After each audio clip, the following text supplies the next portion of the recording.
everybody, and welcome to The Real Report with Jeffrey, live from my mama's house, where the rent is minimal, but the emotional toll is not.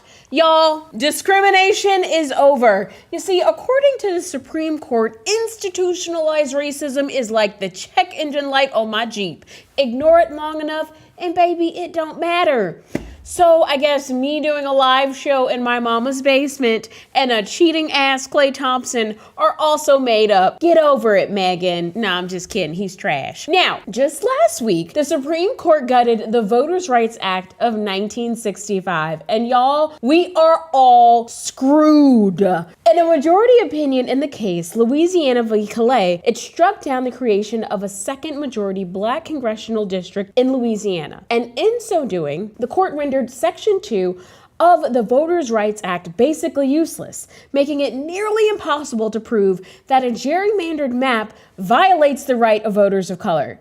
It totally marks the end of an era of fair representation for millions of black and brown people all over the country. And what the Supreme Court is saying is because discrimination is no longer what it was in 1965, it should be dismantled because upholding it is discriminatory. Guys, that is some high-level manosphere gaslighting, okay? Andrew Tate, or that fine-ass guy from Euphoria, could not top that. Telling us we don't need the Voting Rights Act because it's 2026 is like a slap in the face to anyone with half a pigment. Honestly, anyone who's even laid in a tanning bed for too long knows that's in bull. But to really understand how we got here, we gotta take a look back in time.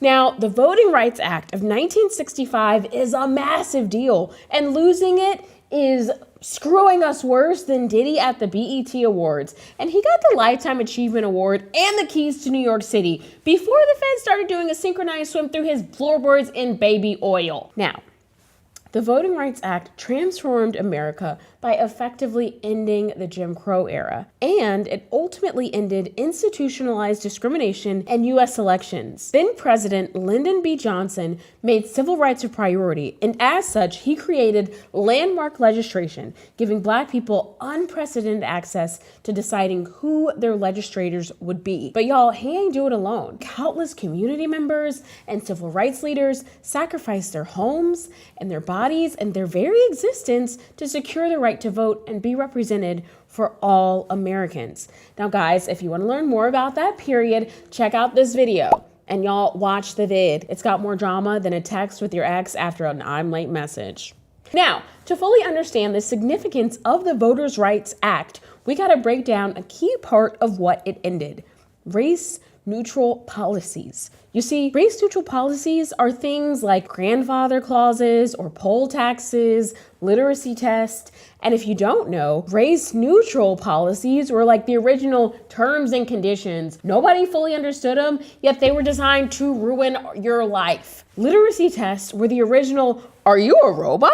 CAPTCHA, except the answer was always yes if you're not white. Also, they whoop your ass after you take the test. And the only reason they were enacted was because the 15th Amendment barred officials from discriminating at the ballot box because of race. So white conservatives instead passed laws that technically didn't mention race, but still had the same impact. And that is essentially what this new gerrymandering legislation of today does. The Supreme Court's conservative majority is saying that gerrymandering by political affiliation isn't racist, which, if you've ever been to the South or watched P-Valley, humpback, you know that's some bull. Saying gerrymandering isn't about race is like going to Magic City and saying you're there for field research or aerial acrobatics or the hot wings. This isn't just about black people or brown people. For one, back in the day when the aforementioned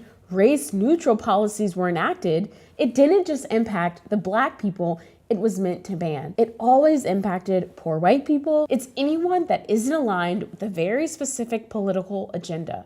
Our government is using legislation meant to protect us to dismantle the rights of millions of Americans. They're taking away our rights so fast, I'm surprised they haven't tried to turn the Bill of Rights into an NFT. But there is hope. The John Lewis Voting Rights Advancement Act is proposed Guys, I don't know why I'm struggling tonight. You know what? Let's give a quick shout out while I get my ability to enunciate together. I want to give a very special shout out to the amazing, the super funny, the super talented Nicole Hannah Jones. Now, if you don't know, Nicole Hannah Jones is a Pulitzer Prize winning journalist. She's a professor at Howard University, and a lot of the reporting that is featured in this episode is because of the work that she's done and the research and all of her amazingness. So I just wanted to give her a quick shout out. Nicole Hannah Jones, you just happened to watch the show. I'd love for you to be on. We'd love for you to be on. All right, friends, here we go. Let's go back. Hopefully I don't get tongue twisted. I can't make any guarantees. All right, but there is hope. The John Lewis Voting Rights Advancement Act is proposed federal legislation that would modernize and revitalize the Voting Rights Act of 1965, which is really good because our current voting laws have the security features of a conservative Discord server.